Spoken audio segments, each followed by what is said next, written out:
और जब हुड्डा की सरकार पहली बार बनी उससे पहले हमारा डीएससी लागू था। पहले हमारे आईएएस बच्चे पढ़ लिख के डॉक्टर एसडीएम बहुत लोग बढ़े, लेकिन जब से डीएससी खत्म किया आज उन बातों को छाड़ने की बात है, वो बहुत टाइम होगा, उससे हमारा एक भी बच्चा वो नहीं हो पाया।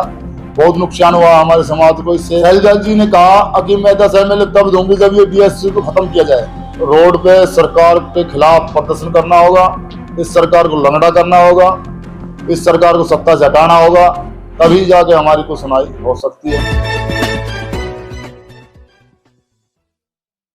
इस समय बीएससी समाज के बड़े नेता हरकेश वाल्मीकि जी मेरे साथ मौजूद हैं। हरकेश जी, क्या कहेंगे? बीएससी की लड़ाई पूरे भारत में बड़ा माहौल बना रहा, लेकिन अभी शांत है, क्या लग रहा है आपको? देखिए, डीएससी का जो मुद्दा है वो एक बहुत जरूरी मुद्दा था, और जब हुड्डा की सरकार पहली बार बनी उससे पहले हमारा डीएससी लागू था, और शैलजा के षड्यंत्र के द्वारा हमारा डीएससी खत्म किया गया। उससे हमारा बहुत भारी नुकसान हुआ। पहले हमारे आईएएस बच्चे पढ़ लिख के डॉक्टर एसडीएम बहुत लोग बढ़े, लेकिन जब से डीएससी खत्म किया आज उन बातों को छाड़ने की बात है, वो बहुत टाइम होगा, उससे हमारा एक भी बच्चा वो नहीं हो पाया। बहुत नुकसान हुआ हमारे समाज को इससे, और काफी लड़ाई लड़ने के बाद, यहाँ तक कि सुप्रीम कोर्ट तक जाने के बाद हमारा सुप्रीम कोर्ट ने आदेश किया कि सरकार कोटे में से कोटा दे सकती है। जब ये सरकार ने भी लागू कर दिया तो फिर ऐतराज नहीं होना चाहिए। जब सुप्रीम कोर्ट की बात को भी नहीं माना जा रहा तो ये लोकतंत्र की हत्या की जा रही है। लोकतंत्र की हत्या कौन कर रहा है? लोकतंत्र की हत्या वो कर रहे हैं जिनकी जनसंख्या ज्यादा है, जो जनसंख्या में ज्यादा है। हमारे कहने को बड़े भाई है चमार भाई, उनकी जनसंख्या ज्यादा है, उनके मुख्यमंत्री भी है, उनके सांसद भी है, और उनकी तादाद भी ज्यादा, पढ़े लिखे ज्यादा, अफसर ज्यादा है। उन्होंने सुप्रीम कोर्ट की बात को भी झुठला दिया और एक ऐसा प्रदर्शन करके दिखाया कि डीएससी लागू नहीं किया जाए। और सरकार एक जो कहते हैं कि चुप बैठी है, कति एक बंदर बन के बैठी है। सरकार का ये सारा खेला हुआ है कि इन्होंने देखा पिछले इलेक्शनों में लोकसभा में कि ये सारा समाज, दलित समाज एक होकर कांग्रेस को जिताना चाहता है, तो उन्होंने एक ऐसी चाल चली, ऐसा एक मंत्र फेंका कि इनको क्यों ना अलग अलग कर दिया जाए, क्यों ना फूट डाल ली जाए। उन्होंने डीएससी का मुद्दा ले आया, क्योंकि आज सुप्रीम कोर्ट, हाई कोर्ट सब सरकार के अधीन है। सरकार से खिलाफ वो एक मिनट भी नहीं जाते। सरकार इतनी तानाशाह है ये, उन्होंने एक ऐसा मुद्दा डाला है डीएससी का कि सुप्रीम कोर्ट से वो करा दिया, फिर लागू नहीं किया। क्योंकि उस एक बार तो खुश हुआ समाज, भाई डीएससी लागू होगा, तो सबने मिलकर बीजेपी को जिता दिया, और बीजेपी जीतने के बाद वो डिसमिस कर दिया, उन भाइयों को उकसा दिया और सुप्रीम कोर्ट में स्टे लगवा दी।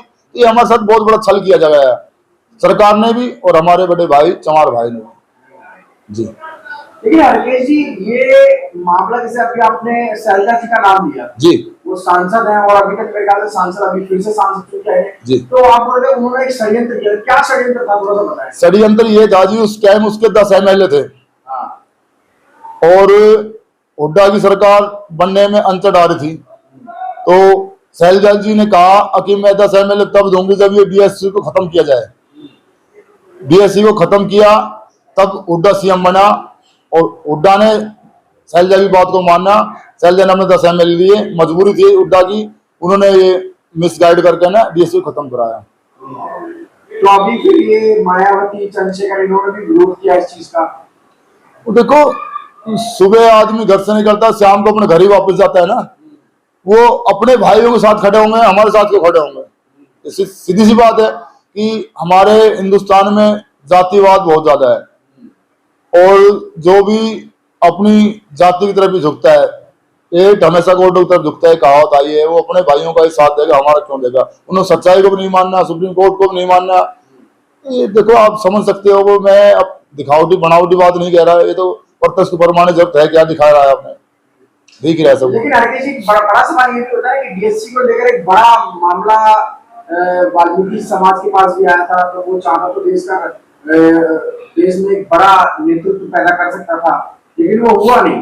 क्या क्या वजह है इसकी? देखो, समाज ने बहुत ही प्रोग्राम किए हैं, बहुत ही सभाएं करी है, बहुत इकट्ठे हुए, कोर्ट में लड़े, बहुत जगह तो हमने भी बड़े प्रदर्शन करे हैं। और उन्हीं का कारण था ये कि कहीं ना कहीं सुप्रीम कोर्ट का आदेश आया, शिक्षा में उन्होंने बहाल किया, पहले कर दिया था थोड़ा, और बीएससी को पूर्ण संपूर्ण लागू करने के लिए कोर्ट ने आदेश दिया। और हमारे समाज क्या, धानक समाज के भी कबीर दास लगे हुए थे, इन्होंने बड़ा आंदोलन करा, जींद में बहुत बड़ा आंदोलन करा।